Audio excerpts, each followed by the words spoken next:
고린도전서 7장 25절에서 40절에 있는 말씀 우리 다 같이 합독하십니다. 처녀에 대하여는 내가 주께 받은 계명이 없으되 주의 자비하심을 받아서 충성스러운 자가 된 내가 의견을 말하노니 내 생각에는 이것이 좋으니 곧 임박한 환난으로 말미암아 사람이 그냥 지내는 것이 좋으니라. 내가 아내에게 매였느냐 노이기를 구하지 말며 아내에게서 노였느냐 아내를 구하지 말라. 그러나 장가가도 죄 짓는 것이 아니요 처녀가 시집가도 죄 짓는 것이 아니로되 이런 이들은 육신의 고난이 있으리니 나는 너희를 아끼노라. 형제들아 내가 이 말을 하노니 그때가 단축하여진 거로 이후부터 안에 있는 자들은 없는 자같이 하며 우는 자들은 울지 않는 자같이 하며 기쁜 자들은 기쁘지 않는 자같이 하며 매매하는 자들은 없는 자같이 하며 세상 물건을 쓰는 자들은 다 쓰지 못하는 자같이 하라. 이 세상의 외형은 지나감이니라. 너희가 염려 없기를 원하노라. 장가가지 않은 자는 주의 일을 염려하여 어찌하여 주를 기쁘시게 할까 하되 장가간 자는 세상 일을 염려하여 어찌하여 아내를 기쁘게 할까 하여 마음이 갈라지며 시집가지 않는 자와 처녀는 주의 일을 염려하여 몸과 영을 다 거룩하게 하려 하되 시집간 자는 세상 일을 염려하여 어찌하여 남편을 기쁘게 할까 하느니라. 내가 이것을 말함은 너희의 유익을 위하며 너희에게 올무를 놓으려 함이 아니니 오직 너희로 하여금 이치에 합당하게 하여 흐트러짐이 없이 주를 섬기게 하려 함이니라. 그러므로 만일 누가 자기의 약혼녀에 대한 행동이 합당하지 못한 줄로 생각할 때에 그 약혼녀의 홍기도 지나고 그 같이 할 필요가 있거든 원하는 대로 하라. 그것은 죄 짓는 것이 아니니 그들로 결혼하게 하라. 그러나 그가 마음을 정하고 또 부득이한 일도 없고 자기의 뜻대로 할 권리가 있어서 그 약혼녀를 그대로 두기로 하여도 잘하는 것이니라. 그러므로 결혼하는 자도 잘하거니와 결혼하지 아니하는 자는 더 잘하는 것이니라. 아내는 그 남편이 살아있을 동안에 매어 있다가 남편이 죽으면 자유로워 자기 뜻대로 시집갈 것이나 주 안에서만 할 것이니라. 그러나 내 뜻에는 그냥 지내는 것이 더욱 복이 있으려다. 나도 또한 하나님의 영을 받은 줄로 생각하노라. 아멘. 기도합니다. 은혜로우신 하나님 감사합니다. 하나님의 말씀을 전하게 허락하심에 감사드립니다. 선포된 말씀을 통해서 어둠이 물러가고 우리가 날마다 새롭게 되어서 하나님의 뜻대로 살아갈 수 있도록 아버지 원동력이 될 수 있도록 도와주옵소서. 감사합니다. 예수님의 이름으로 기도드립니다. 아멘. 사도 바울은 고린도전서 7장 1절에서 16절까지 결혼과 부부관계에 대해 한 가지 주의 명령과 두 가지 개인적인 권면을 했습니다. 주의 명령은 간단합니다. 이혼하지 말라는 것이었습니다. 서로 갈라서지 말라는 것이죠. 설령 이혼했다고 해도 혼자 살든가 아니면 다시 그 남편과 합하라고 했습니다. 주님께서 사도 바울을 통해 이런 명령을 내리신 것은 그 당시 영지주의의 영향으로 성도들의 가정에 문제가 생겼기 때문입니다. 영지주의의 영향을 받아 금욕을 추구하는 사람들 중에는 육체의 고통을 주기 위해 금식과 고행을 하는 사람도 있었지만 자신의 영의 순결성을 유지한다는 명목하에 성욕을 절제하는 사람들도 있었습니다. 이런 풍조가 고린도 교회에도 영향을 주어 부부관계를 하지 않는 여성도들이 생겼던 것입니다. 이런 이유로 남편들로부터 이혼 증서를 받아 갈라서게 된 것입니다. 그럴 경우에는 주변에서 그 잘못된 영지주의의 금욕사상에서 벗어날 수 있도록 설득하고 도와주어 다시 남편과 합할 수 있게 해주라는 것이었습니다. 그러므로 이 명령은 당시 그 시대 상황에 적용되는 것이므로 오늘날 다양한 상황에서 주의 명령이다라고 직접적으로 적용하는 것은 신중해야 하는 것입니다. 그리고 두 가지 권면 중에 하나는 원만한 부부관계를 유지하기 위해 아내가 요구하면 남편은 들어주고 남편이 요구하면 아내도 들어주어서 성욕을 절제하지 못해 다른 사람과 음행하지 않도록 하라고 했습니다. 즉 부부관계의 주도권을 배우자에게 주라는 뜻입니다. 다른 하나는 믿지 않는 배우자가 함께 살기를 좋아하거든 버리지 말고 함께 살라는 것이고, 믿지 않는 배우자가 이혼하자고 하면 그렇게 하라는 것이었습니다.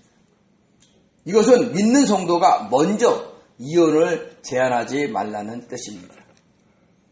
그리고 고린도전서 7장 17절에서 24절까지는 종교적인 표시 상태와 사회적인 신분 상태에 대해서 언급을 했는데, 간단히 말해서 주께서 나누어 주신 그대로 하나님께 부르심을 받은 그대로 지내라는 것이었습니다. 고린도 교회는 유대인으로서 개종한 성도와 이방인으로서 전도된 성도가 함께 섞여져 있었습니다.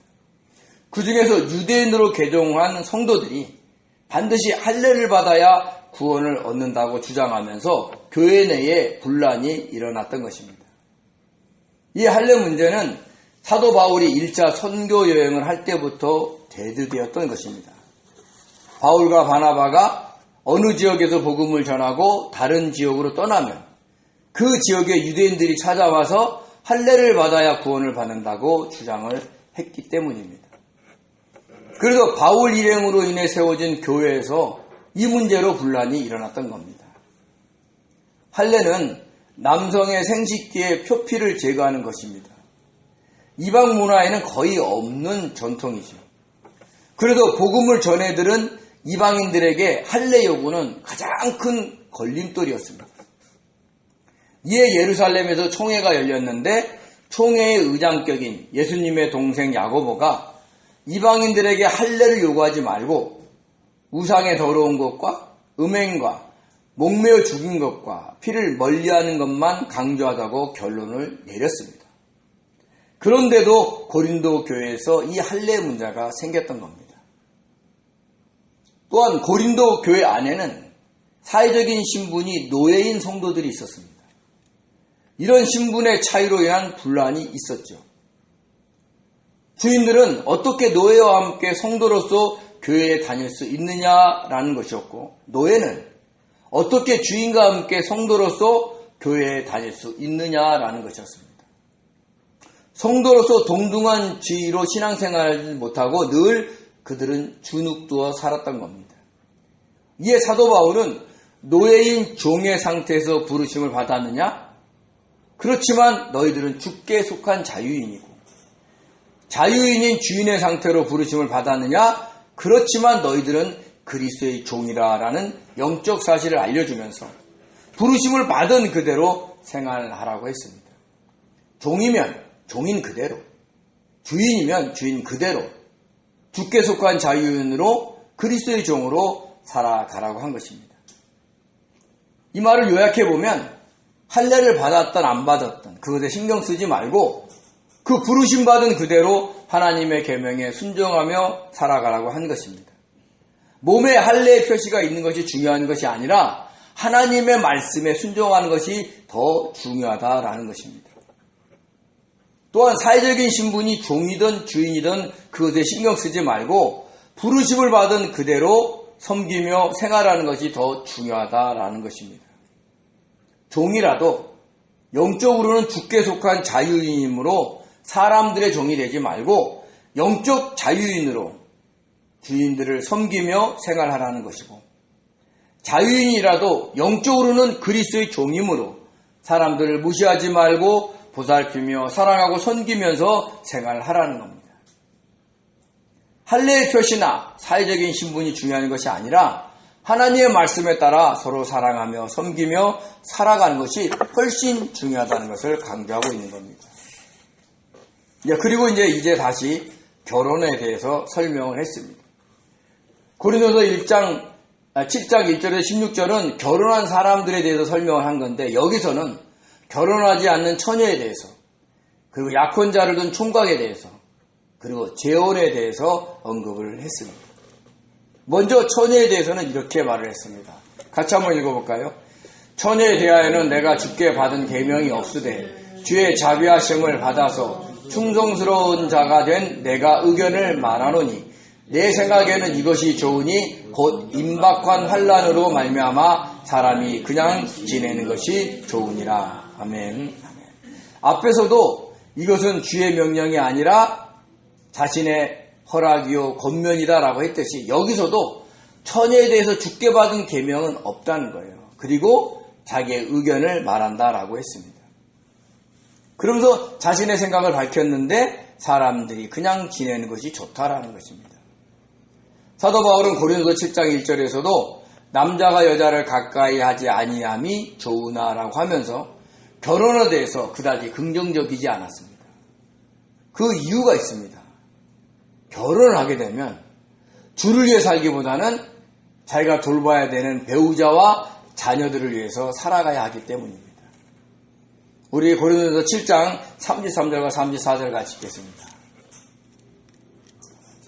장가간 자는 세상 일을 염려하여 어찌하여야 아내를 기쁘게 할까 하여 마음이 갈라지며 시집가지 않은 자와 처녀는 주의 일을 염려하여 몸과 영을 다 거룩하게 하려 하되 시집간 자가 세상 일을 염려하여 어찌하여 남편을 기쁘게 할까 하느니라. 아멘.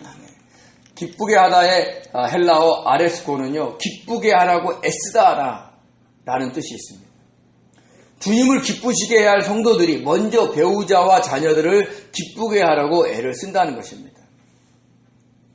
그렇게 애를 쓰면 어떻게 돼요? 단란한 가정, 화목한 가정이 되죠.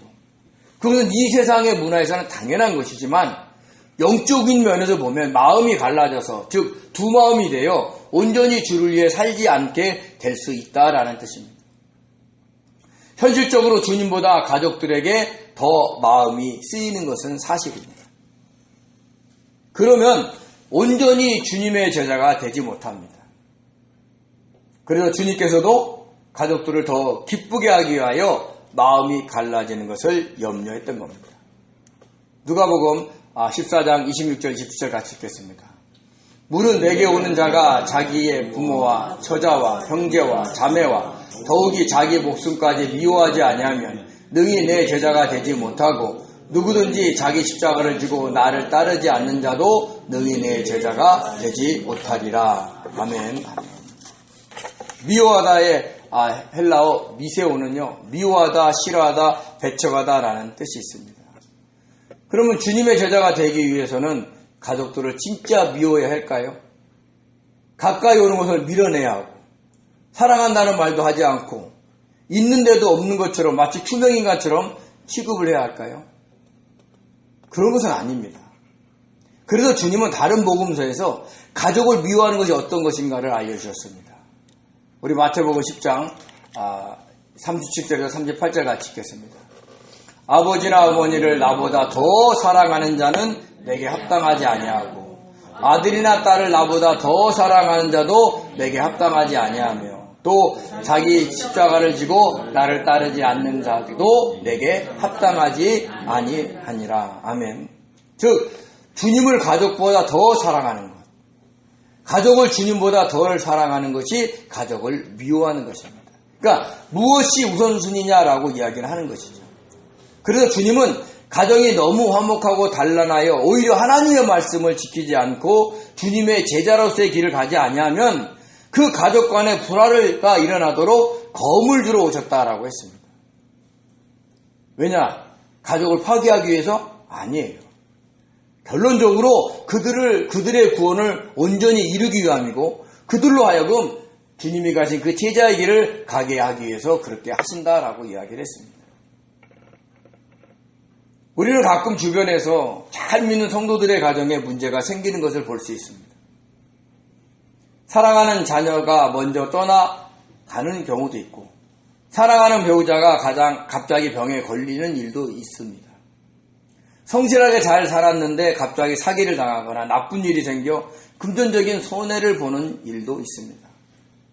그러면 주님보다 자녀를 더 사랑한 것은 아닌지, 주님보다 배우자를 더 사랑하고 의지하고 산 것은 아닌지, 주님께 드려야 할 헌금을 아까워서 드리지 않은 것은 아닌지 살펴봐야 합니다.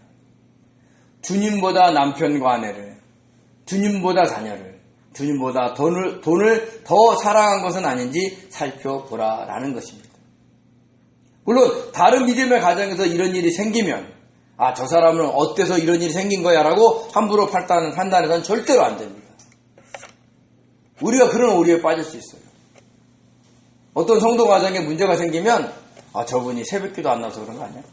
주일 예배 참석하지 않아서 그런 거 아니야? 11조를 드리지 않아서 그런 거 아니야? 이렇게 판단하는 경우가 있는데 그런 판단은 함부로 하는 게 아닙니다. 왜냐? 각자의 믿음은 주님과의 관계지 우리가 보고 판단할 게 아닌 거지. 그런데 자신에게 그런 일이 생길 때는 주께 원망하기보다는 주님보다 더 사랑한 것은 무엇이 있는지, 그래서 이런 일이 생긴 것은 아닌지 돌아보라 라는 것을 의미하고 있는 겁니다. 주님은 우리가 다른 것을 더 사랑하는 것을 싫어합니다. 왜냐? 주님은 질투하시는 분이기 때문입니다. 질투는 우리가 생각하는 질투가 아니에요. 그러니까 그 질투의 원뜻은 열심이 있다는 거예요. 저와 여러분을 향한 열심이 계시는 거예요. 구원하여 주시고 영원한 생명을 주시려는 그 열심이 있기 때문에 주님은 다른 것을 더 사랑하는 우리를 좋아하지 않으시는 겁니다. 그런데 우리가 하나님을 향해, 주님을 향해 열심이 없으면 되겠습니까? 그래서 주님의 제자로서의 삶을 살려는 성도는 일부러 배우자와 자녀들을 조금 멀리 두려고 합니다. 너무 사랑스러워서. 그래서 모든 것을 다 챙겨주고 다 해주고 싶은데 그런 마음을 순간순간 접습니다. 그래서 조금 멀리서 바라보려고 하는 거예요. 왜냐? 주님을 더 사랑하기 위해서 그런 겁니다. 그럼 주님을 사랑한다는 건 무엇인가요? 주님이 가신 십자가의 길을 가면서 주님의 말씀에 주님의 뜻에 순종하며 살아가는 것을 의미합니다. 우리가 각종 예배에 열심히 참여하는 것이, 헌금을 많이 드리는 것이, 봉사와 구제를 잘하는 것이, 전도와 선교를 하는 것이 주님을 진심으로 사랑하는 것이 아닐 수 있다는 것을 알아야 되는 거예요. 예를 들어서 자녀가 아파 힘들어 죽은데 나가서 예배 드려야 돼. 이것이 주님을 더 사랑하는 거야. 이렇게 얘기해서는 안 된다는 거예요. 우리가 어떤 외형을 잘 함으로 인해서 주를 사랑하는 것이 아니에요. 진짜 주를 사랑하는 것은 일상의 삶에서 주님의 뜻대로 살아가는 겁니다. 자녀가 아플 때 교회를 가야 되는데 주님께 물어봅니다.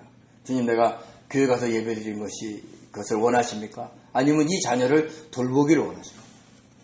그럴 때 성령께서 감동을 주시는 대로 순종하는 것이 주님을 더 사랑하는 겁니다. 하기 싫어도 주님께서 하라고 하며 그런 감동을 주시면 하고, 가기 싫어도 주님께서 가라고 감동을 주시면 가고, 사랑하고 싶지 않아도 주님이 사랑하라고 감동을 주시면 사랑하려고 해야 합니다. 현재 자신의 처지와 상관없이 자기의 뜻과 감정을 내려놓고 주님의 뜻에 순종하며 사는 것이 바로 주님을 사랑하는 것입니다.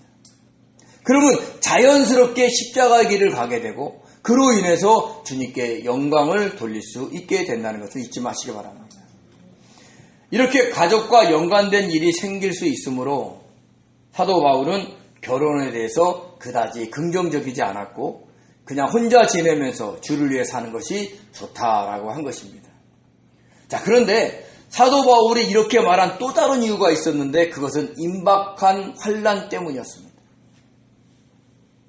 당시 성도들은요, 주님께서 곧 다시 오실 것이다 라고 생각했습니다.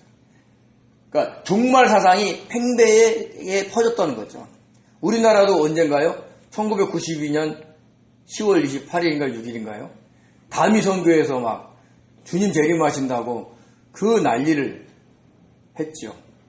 오늘날 이단들도요, 그 종말 사상을 통해서 사람들을 현혹하는 경우가 많습니다. 근데 그 당시에도 그랬다는 거예요.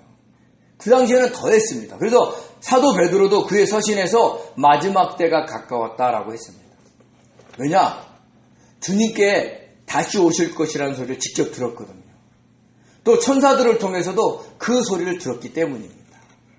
우리 요한복음 14장 2절과 3절을 같이 읽겠습니다.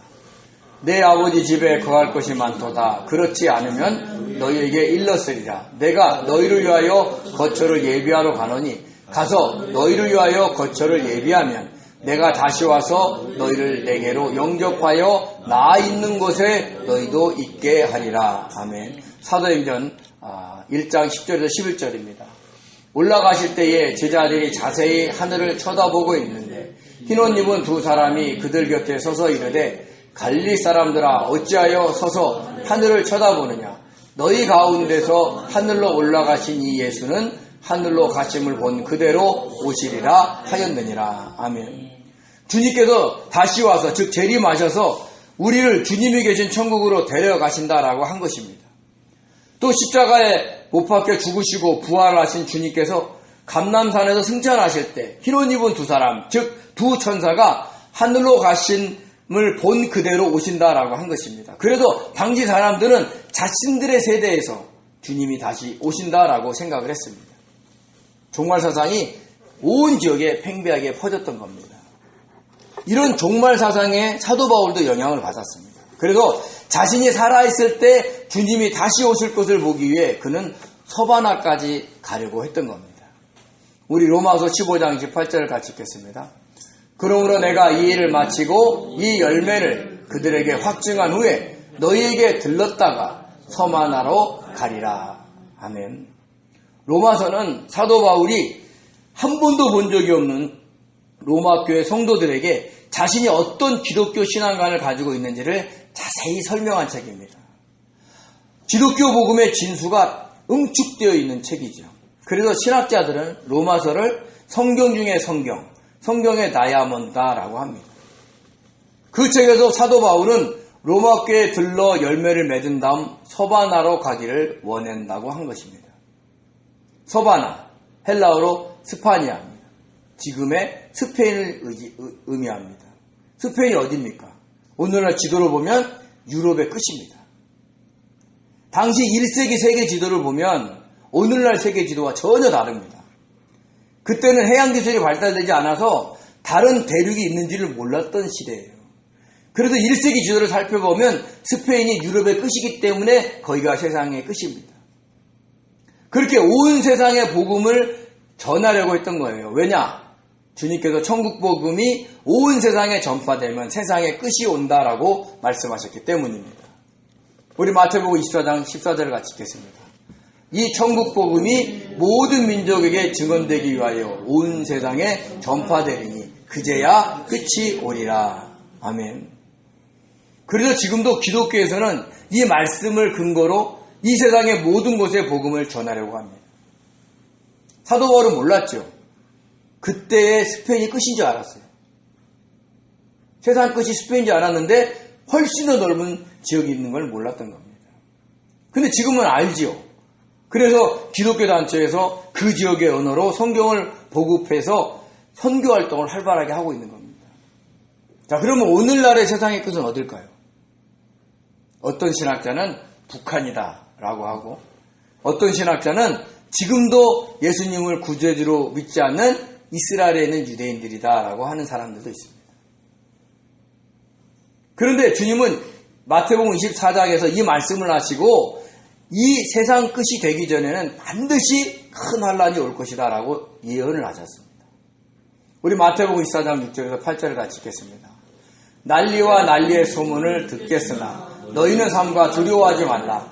이런 일이 있어야 하되 아직 끝은 아니니라. 민족이 민족을 나라가 나라를 대적하여 일어나겠고 곳곳에 지진과 기근이 있으리니 이 모든 것은 재난의 시작이니라. 아멘. 그래서 세상 끝이 자신의 시대에 올 것으로 알았던 사도 바울의 입장에서는 결혼에 대해서 그다지 긍정적이지 않았고 그 임박한 환란으로 말미암아 그냥 지내면서 주를 위해 살아가라라고 한 것입니다. 그러니까 언제 큰 환란이 닥칠지 모르니까 처녀는 처녀 그대로 결혼했으면 결혼한 그대로 살아가라는 것이죠. 그래서 이런 말을 합니다. 우리 고린도서 7장 27절 28절을 같이 읽겠습니다. 내가 아내에게 매었느냐 노이기를 구하지 말며 아내에게서 노였느냐 아내를 구하지 말라. 그러나 장가가도 죄짓는 것이 아니요 처녀가 시집가도 죄짓는 것이 아니로되 이런 이들은 육신의 고난이 있으리니 나는 너희를 아끼노라. 아멘. 아내가 있으면 있는 그대로 아내와 사별했으면 그러나 이혼했으면 그대로 지내라는 거예요. 단 장가가는 것도 시집가는 것도 죄짓는 것은 아니니 결혼해도 된다라고 했습니다. 그러면서 하는 말이 결혼한 자에게는 뭐가 있다? 육신의 고난이 있다라고 했습니다. 곧 환란이 닥쳐올 것인데 돌보아야 되는 가족들이 생겼으니 고생을 많이 하겠다라는 뜻입니다. 혼자 살면 어떻게 돼요? 환란이 오면 혼자 견디면 돼요. 근데 가족이 있으면 어떻게 합니까? 그래서 주님은 이런 말도 합니다. 그날에는 아이벤 자와 젖먹이는 자에게는 화가 있을 것이다 라고 한 것이에요. 큰 환란이 찾아오니까 임신한 여인이나 그리고 갓난아기를 갖고 온 어머니들은 제대로 도망하지 못하기 때문에 화를 당할 수 있다라는 뜻입니다. 물론 여기에는 오늘날 적용하려면 영적인 의미도 갖고 있습니다. 그러나 지금은 문자적으로만 보겠습니다. 이렇게 환난의 때에 힘들 것을 생각하니까 성도들을 아끼는 사도 바울의 입장에서는 지금 그대로 지내는 것이 좋다라는 거예요. 그래서 오늘날의 성도가 고린도전서 7장을 자신의 삶에 적용하려고 할 때는 사도 바울이 고린도전서 7장을 쓰려고 했을 때 그 시대적인 배경을 충분히 이해하고 적용하지 않으면 안 된다는 거예요. 잘못 적용했다가는 비혼주의자가 될 수 있으니까 말입니다. 그리고 이어서 사도 바울은 종말 사상에 입각해서 이런 당부를 합니다. 여러분이 잘 아는 구절이죠. 우리 29절에서 31절입니다. 형제들아 내가 이 말을 하노니 그 때가 단축하여진 거로 이후부터 안에 있는 자들은 없는 자 같이 하며 우는 자들은 울지 않는 자 같이 하며 기쁜 자들은 기쁘지 않는 자 같이 하며 매매하는 자들은 없는 자 같이 하며 세상 물건을 쓰는 자들은 다 쓰지 못하는 자 같이 하라. 이 세상의 외형은 지나갑니다. 아멘. 그때가 단축하여진 거로 해서 단축하다의 헬라어가 히스텔로인데요. 함께 끌어당기다, 짧게 하다, 단축하다라는 뜻이 있습니다. 그러니까 그때, 즉 종말의 때가 끌어당겨져서 짧게 되었다는 겁니다. 곧 종말이 온다는 뜻이죠. 그렇기 때문에 안에 있는 자는 없는 자처럼, 우는 자는 울지 않는 자처럼, 기쁜 자는 기쁘지 않는 자처럼, 매매하는 자는 없는 자처럼, 세상 물건을 쓰는 자는 다 쓰지 못하는 자처럼 살라는 거예요. 즉 거기에 마음을 두고 매어 살지 말라는 겁니다. 그때가 오면 이 세상의 모든 것들은 사라질 것이니까요. 그런데 문제가 있습니다. 그때가 아직 오늘날까지 오지 않았다는 거예요. 2000년이 지나는데 말이죠. 그럼 이 말씀은 순종하지 않아도 되는 걸까요?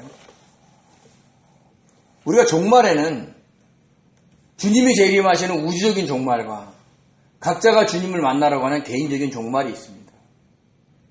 우주적인 종말은 그때가 언제인지는 아무도 모릅니다. 누구만 아세요? 오직 하나님밖에 알지 못합니다.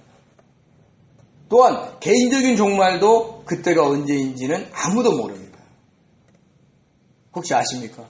내가 언제 죽을지? 그러나 누구도 그때가 길게 남았다고 장담할 수는 없습니다. 늙었다고 일찍 죽고 젊었다고 늦게 죽는 것은 아니기 때문입니다. 현대사회는 과거에 비해서 문명이 많이 발달했습니다. 그래서 삶이 참 편리해졌지요. 그런데 이런 문명의 기기가 때로는 개인적인 종말을 일찍 오게 할 수 있다는 겁니다. 교통사고를 당할 수도 있고 환경오염으로 인해 심각한 질병에 걸릴 수도 있습니다. 기타 생각지도 않는 그런 일을 당할 수도 있습니다. 그러므로 누구도 자신의 삶이 오래 남았다고 장담할 수가 없습니다. 그래서 오늘날에도 그때가 단축하여진 거로라는 이 사도 바울의 말이 적용될 수가 있는 겁니다. 그러므로 이 세상 것에 너무 매여 살지 말고 너무 집착해서 살지 마시기 바랍니다. 이 세상의 외형은 다 지나갑니다. 이런 욕망들을 내려놓고 주님의 말씀에 주님의 뜻에 순종하며 살아가는 것이 지혜인 것입니다.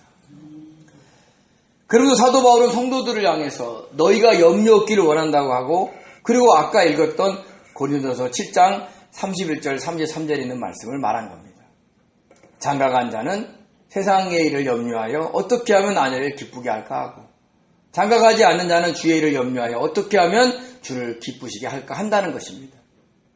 또 시집간 자는 세상 일을 염려하여 어떻게 하면 남편을 기쁘게 할까 하고 시집가지 않는 과부와 처녀는 주의 일을 염려하여 어떻게 하면 주를 기쁘시게 할까 한다는 것이죠. 그런데 이런 말을 하는 것은 결혼하지 말라고 강요하는 것이 아니다라고 했습니다. 우리 고린도서 7장 35절 같이 읽겠습니다. 내가 이것을 말함은 너희의 유익을 위하며 너희에게 올무를 놓으려 함이 아니니 오직 너희로 하여금 이치에 합당하게 하여 흐트러짐이 없이 주를 섬기게 하려 함이라. 아멘. 이치에 합당하다의 헬라어 유스케모는 모양이 좋은, 어울리는, 존경할 만한 이란 뜻이 있습니다. 즉 사도 바울이 결혼에 대해서 이런 말을 하는 것은 성도들에게 부담을 주려는 것이 아니라 주를 믿는 성도에게 잘 어울리는 삶을 살게 하기 위해서 유익을 주려고 한다는 뜻입니다. 그럼 성도들에게 잘 어울리는 삶이 무엇일까요? 그것은 가족보다 주님을 더 사랑하고 이 세상에 껴서 매여 살지 않고 주님의 뜻에 순종하며 주님을 섬기며 사는 것입니다. 그래야 자신들의 구원을 온전히 이룰 뿐 아니라 주님이 기뻐하시는 푯대를 향해 달려갈 수 있고 그로 인해 많은 상을 받고 천국에 들어갈 수 있기 때문입니다. 그래서 너희의 유익을 위해서 이렇게 말한다라고 강조한 겁니다. 금방 지나가 버릴 이 세상에서 잘 사는 것이 아니라 영원한 천국에서 주님이 주신 상을 받고 행복하게 살아가라는 사도 바울의 마음이 담겨 있는 겁니다. 그리고 이어서 사도 바울은 약혼녀가 있는 총각에게도 당부의 말을 했습니다. 이 말은 좀 어렵습니다. 한번 천천히 한번 읽어보겠습니다. 36절에서 38절입니다. 그러므로 만일 누가 자기의 약혼녀에 대한 행동이 합당하지 못한 줄을 생각할 때에 그 약혼녀의 홍기도 지나고 그같이 할 필요가 있거든 원하는 대로 하라. 그것은 죄를 짓는 것이 아니니 그들로 결혼하게 하라. 그러나 그가 마음을 정하고 또 부디의한 일도 없고 자기 뜻대로 할 권리가 있어서 그 약혼녀를 그대로 두기로 하여도 잘하는 것이니라. 그러므로 결혼하는 자도 잘하거니와 결혼하지 아니하는 자는 더 잘하는 것이니라. 아멘. 이 말을 읽고 제대로 해석할 수 있는 사람이 별로 없어요. 왜냐하면 이 개역개정 한글 성경이 어렵게 번역을 했거든요. 그래서 이 구절을 세 번역으로 읽어보면 쉽게 이해가 됩니다. 한번 같이 한번 읽어보겠습니다. 어떤 이가 결혼을 단념하는 것이 자기 약혼녀에게 온당하게 대하는 일이 못된다고 생각하면 더구나 애정이 강렬하여 꼭 결혼을 해야겠으면 그가 원하는 대로 그렇게 하십시오. 결혼하는 것이 죄를 짓는 것이 아니니 그런 사람들은 결혼하십시오. 그러나 결혼하지 않기로 마음을 굳게 먹은 사람이 부득이한 일도 없고 또 자기의 욕망을 제어할 수 있어서 자기 약혼녀를 처녀로 그대로 두기로 마음에 작정하였으면 그것은 잘하는 일입니다. 그러므로 자기의 약혼녀와 결혼하는 사람도 잘하는 것이지만 결혼하지 않는 사람은 더 잘하는 것입니다. 아멘. 당시에는요, 남성 중심의 사상이 있었어요. 그래서 결혼의 그 주도권이 남자에게 있었어요. 그래서 약혼을 했다 할지라도 결혼을 할 수도 있고 안 할 수도 있었던 겁니다. 그래서 약혼녀와 결혼해도 죄를 짓는 것이 아니고 자기의 성욕을 절제할 수 있어서 약혼녀와 결혼하지 않아도 죄를 짓는 것이 아니라는 뜻입니다. 그러면서 사도 바울은 강조하기를 결혼하지 않는 사람은 더 잘하는 것이다 라고 한 것이죠. 왜요? 임박한 환난을 인해서 혼자 지내는 것이 좋기 때문에 여전히 그것을 강조하고 있는 겁니다. 그러니까 그 시대 상황, 그 금욕 사상과 종말 사상을 이해하면서 이 말씀을 읽어야 오늘날 우리가 온전히 해석할 수 있다는 거 잊지 마시기 바랍니다. 그리고 마지막으로 과부에 대해서도 한마디 권면을 했습니다. 우리 39절과 40절입니다. 같이 한번 읽겠습니다. 아내는 그 남편이 살아있는 동안에 매어 있다가 남편이 죽으면 자유로워 자기 뜻대로 시집갈 것이나 주 안에서만 할 것이니라. 그러나 내 뜻에는 그냥 지내는 것이 더욱 복이 있으리로다. 나도 또한 하나님의 영을 받은 줄로 생각하노라. 아멘. 아내는 남편이 살아있을 때는 그 남편에게 매어 있다가 그 남편이 죽으면 자유롭게 된다는 겁니다. 그때는 자기 뜻대로 자기가 원하는 상대와 다시 결혼할 수 있다는 뜻입니다. 근데 조건이 있어요. 반드시 주 안에서 하라는 겁니다. 그러니까 재혼을 하려고 하는데 안 믿는 안 믿는 사람과 하지 말아야 돼요. 꼭 믿는 사람과 하는 겁니다. 요즘도 많은 가정에서 믿는 종교가 달라 갈등하는 부부들이 많습니다. 오히려 불신자인데 착한 사람과 살 수 있어도 다른 종교를 가지고 있는 사람과는 살기 어렵습니다. 기독교 신자와 불교 신자가 결혼을 하게 되면 가정의 화목을 위해서 한 사람이 자신의 종교를 버리고 배우자의 종교를 선택하는 경우가 있습니다. 대표적인 예가 가수금 배우인 이승기 씨입니다. 그는 이다현 씨와 결혼하기 위해서 기독교에서 불교로 개종을 했다고 합니다. 자신의 사랑을 위해서 선택한 것이라서 세상에서는 아름답게 보이지만 우리 기독교 입장에서 보면은 정말 안타까운 어리석은 선택이 아닐 수 없습니다. 영원한 생명을 잃어버리는 선택이기 때문입니다. 그래서 사도 바울은 불신자와의 결혼을 반대를 했습니다. 우리 고린도후서 6장 14절에서 16절을 같이 읽겠습니다. 너희는 믿지 않는 자와 멍에를 함께 매지 말라. 의와 불법이 어찌 함께하며 빛과 어둠이 어찌 사귀며 그리스도와 벨리알이 어찌 조화되며 믿는 자와 믿지 않는 자가 어찌 상관하며 하나님의 성전과 우상이 어찌 일치되리요. 아멘. 믿지 않는 자와 인생의 멍에를 함께 매지 말라는 겁니다.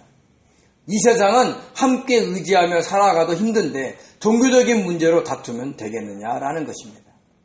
오늘날 더 심각한 것은 배우자와 자녀가 이단에 빠지는 겁니다. 오히려 이단들은 다른 종교를 믿는 불신자보다도 더 심각하게 가정을 파괴하고 있습니다. 주님의 제자가 되기 위해서는 아까 우리가 읽었던 누가복음 14장 20절 27절에 있는 말씀처럼 가족들을 미워해야 한다라고 합니다. 또 마태복음 10장 37절 38절의 말씀을 빗대어서 주님보다 덜 사랑해야 한다고 강조하면서 가족을 버리게 만들기 때문입니다. 그래서 이단에 빠진 많은 사람들이 가정을 버리고 그들이 제공한 곳에서 집단 합숙 생활을 하는 경우가 많습니다. 그러므로 온 가족이 주를 믿는 정통신앙을 가지고 살아가는 것이 복 중의 복입니다. 그러면서 사도 바울이 늘 강조하는 것이 그냥 지내는 것이 좋다는 겁니다. 다시 한번 강조해서 말씀드리지만 결혼에 대한 고린도서 7장의 말씀은 당시 유행했던 금욕사상과 종말사상을 충분히 이해한 후에 오늘날 자신에게 적용을 해야 합니다. 분명한 것은 그때가 단축되고 있다는 겁니다. 지금 기후위기가 얼마나 심각합니까? 그런데 이번에 당선된 미국 트럼프 대통령은 지난 임기에서는 파리 기후협약을 탈퇴했습니다. 그리고 화석연료 사용을 적극 권장을 했습니다. 이번에는 원전 사용을 강조를 하고 있습니다. 앞으로 지구의 환경이 더 나빠질 그런 일이 더 생길 겁니다. 전쟁의 위험보다 기후의 위험이 더 고조되고 있는 것이죠. 이처럼 그때가 단축되고 있는 거예요. 우리들에 의해서 그때가 끌어당겨지고 있는 겁니다. 그러므로 성도인 우리들은 개인적인 종말을 맞이하든 우주적인 종말을 맞이하든 그날은 반드시 온다는 것을 믿으시고 이 세상의 외형에 너무 집착해서 살지 마시기 바랍니다. 있어도 감사, 없어도 감사. 있으면 있는 그대로, 없으면 없는 그대로 주님의 뜻에 순종하며 살아가시기 바랍니다. 이 세상의 것에 집착해서 다른 사람들의 마음을 상하게 하며 살지 마시기 바랍니다. 그날에 주님께서 우리에게 주시고자 하는 상급의 기준은 이 세상에서 잘 살았느냐, 못 살았느냐가 아닙니다. 주님의 뜻에 얼마나 순종하며 살았느냐라는 겁니다.